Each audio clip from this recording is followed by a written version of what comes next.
Hi there, this is Elaine Martin.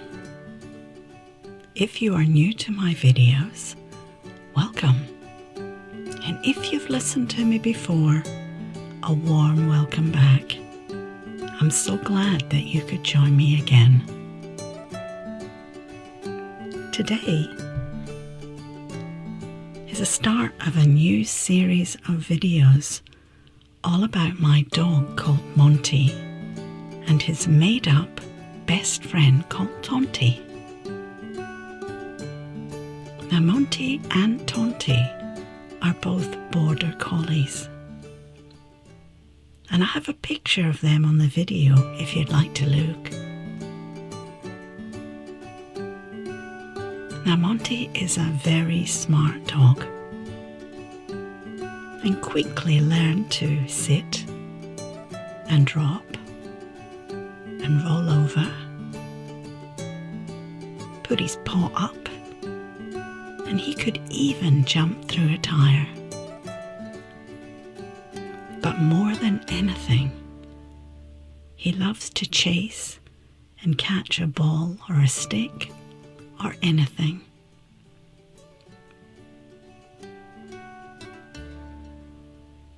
Apart from being smart, he's a very good dog, and his whole family loves him, and he loves them back. Now, one of the reasons I'm bringing you the adventures of Monty and Tonty is because when my children were small, just like you, these were their favourite bedtime stories. And I hope you enjoy them as much as my children did. Don't worry if you go to sleep before the end, because guess what? You can listen to it again tomorrow night. So sweet dreams.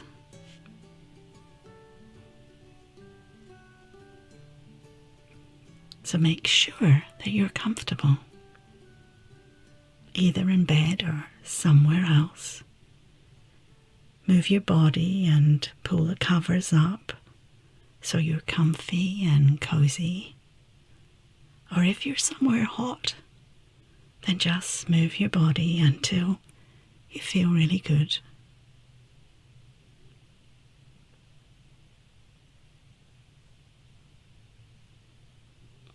So I'm talking to all those kids out there who are ready to go to sleep. And I think that's you.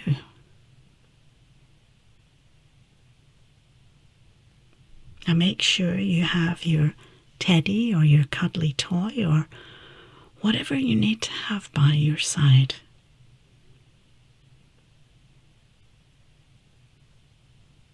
Fluff up the pillow. Have a big stretch, arms up in the air, legs up in the air. That's right.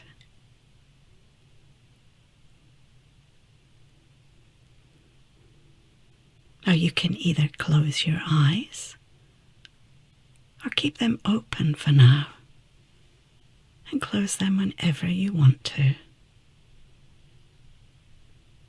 So the first thing I want you to do is to breathe in through your nose and then blow out through your mouth. That's it. So do this a couple of times now, breathing in and blowing out. Breathing in and blowing out. And then just notice how nice and calm and relaxed you feel. So are you ready for the story?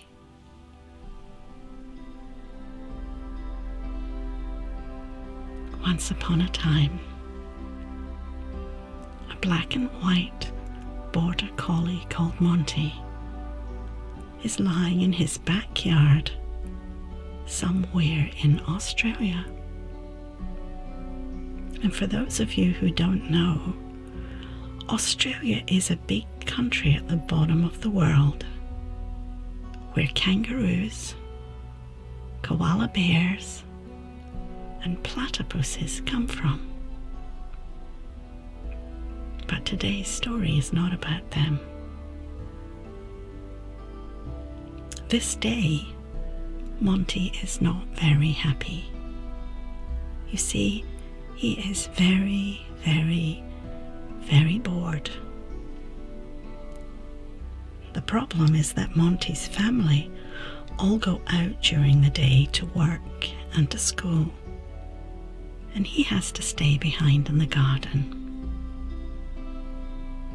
So Monty ran up and down and dug a hole, chewed on a ball and had a roll, slept on the chair, drooled in his bed, ate all his food so he was fed. Now Monty has a best friend, and her name is Tonty. And as Monty is lying in the grass or on the grass, he hears a whisper coming from the other side of the fence. Psst, psst. Hey Monty, are you there? Psst, Monty. Monty jumps up and ran to the fence and said, Yes, I'm here. Tonty was so excited to hear his voice. Well, said Tonty, are you ready for our next adventure? Tonty's visits are the best. A day of fun and little rest. They laugh and joke and have lots of fun, get up to mischief and run, run, run. So as Monty has done so many times before, he moves to the back of the garden and starts to get himself ready to run and leap into the air and over the fence. So he starts running fast and faster and faster, and then launches himself into the air and straight over the top of the fence and lands on all fours right in front of Tonty. They nuzzle up and do a kind of a dog cuddle together, and a bit of a smell here and there, and then they take off down the road so happy to be together again.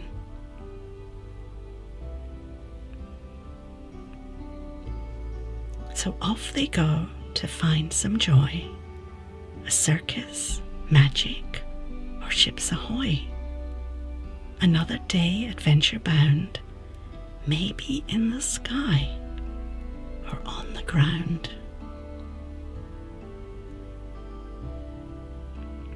Soon they find a funny looking gate with lots of plants and flowers and bushes growing up and over it and around it, and a great big wall that goes as high as the sky. Let's go in here, said Tonty. Oh, it looks a bit scary, says Monty. Maybe we should keep going. No, said Tonty. Let's go inside. Tonty tries to open the gate, but it's stuck. And just by the side of the door, a little black and red ladybird is lying in a bright green deck chair, resting her wings.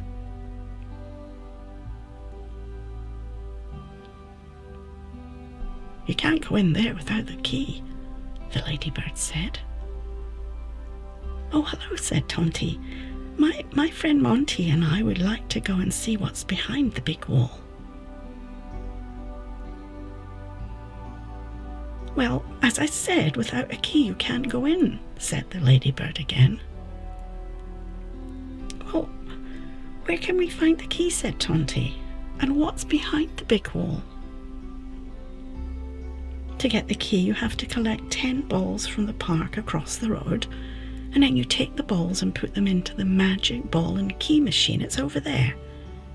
And then the key spurts out, she said, yawning. So how do we get the balls, said Monty. Well, you just have to go and chase the balls that people are throwing around and bring them back here. It's really easy, said the ladybird. Not hard at all for a border collie. That is, if you want the key, she said.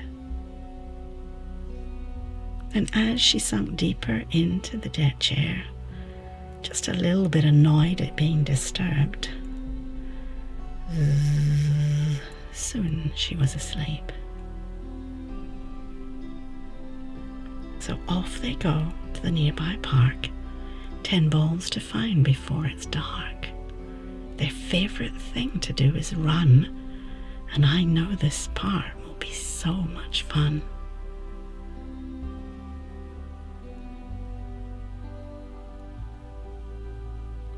Running, running, so much running, backwards and forwards, up and down, across to one side and back again, up the hill, down the hill, jumping under a bush and over a bush, running, running, running, and eventually they had collected all 10 balls.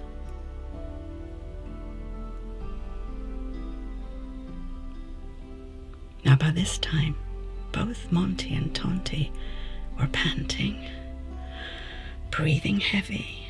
They had run so much, so far, that all they really wanted to do was to rest and sleep. We can sleep later, said Tonty. Let's go get the key and see what's behind that big mysterious wall.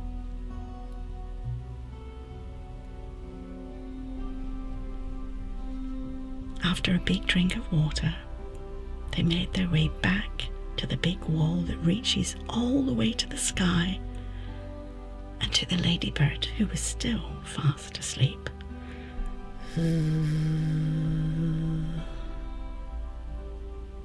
Monty took the balls and one at a time put them into the magic machine that makes balls turn into keys.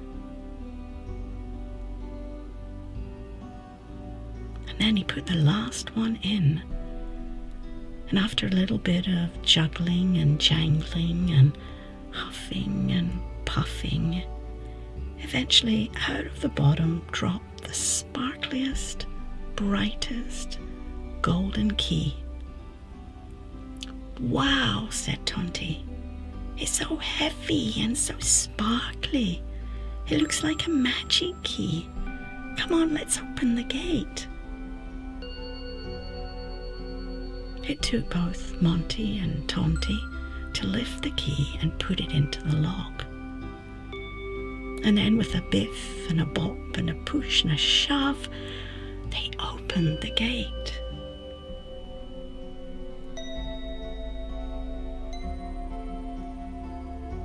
They could not believe their eyes.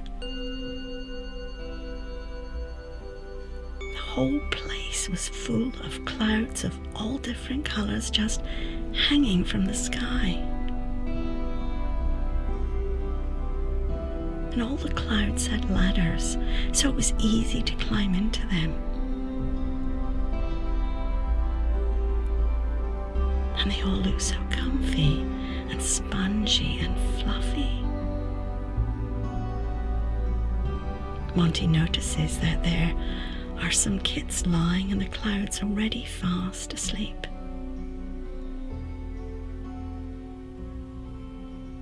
He sees a kid with black hair in an orange cloud with his brown teddy bear by his side.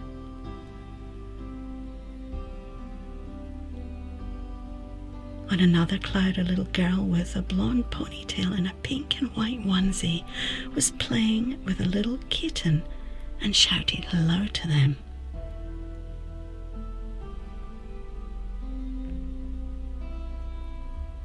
Welcome to the playground in the clouds. I'm Sarah, she said. This is the Sleep in the Sky Park, where all the kids who can't sleep all come. You can choose your cloud, Make it whatever color you want. Choose your toy or favorite animal and then climb up the ladder into your very own cloud.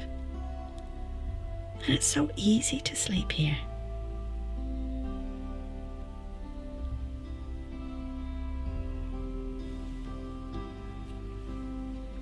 Monty was really excited as he was so tired chasing balls all afternoon that he really wanted to jump into one of those clouds and just sleep.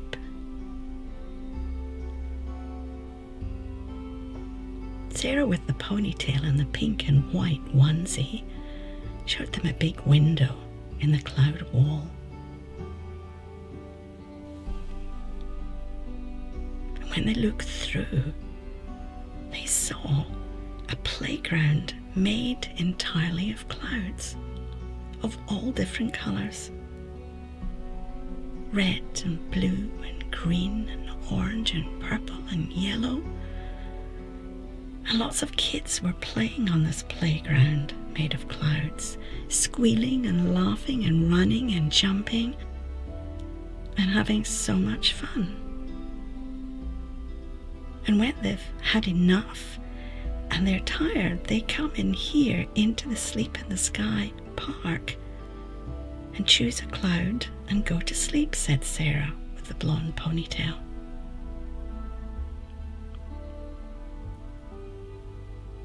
The swings of blue and green and red, up in the air and over your head, seesaw up and seesaw down, a park to sleep and a playground town.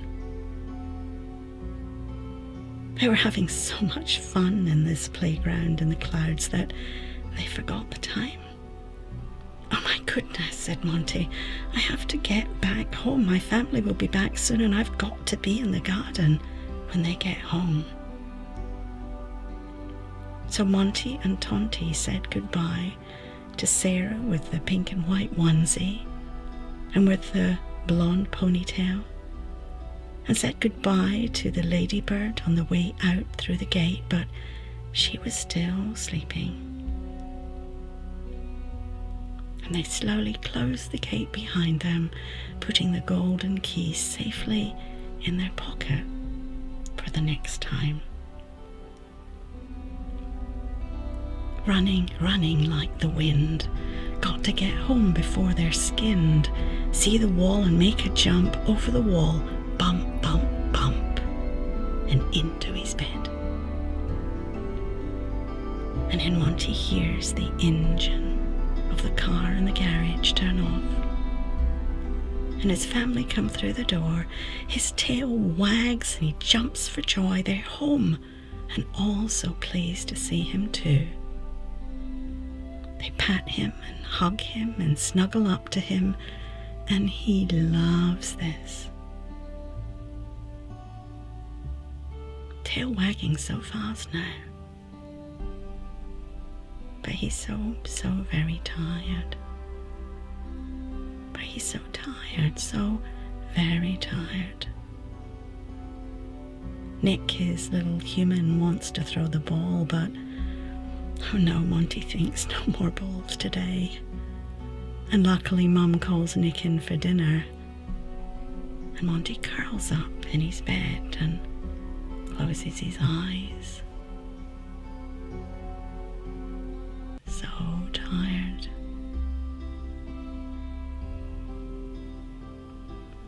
So tired now. And in his dreams, he goes back to the playground in the clouds and straight into the Sleep in the Sky park. He chooses a yellow cloud and climbs up the ladder and sinks into his soft, fluffy, spongy cloud. It's so comfortable in his cloud. Soft, squishy. He's so sleepy now. So sleepy. Night night. Until next time.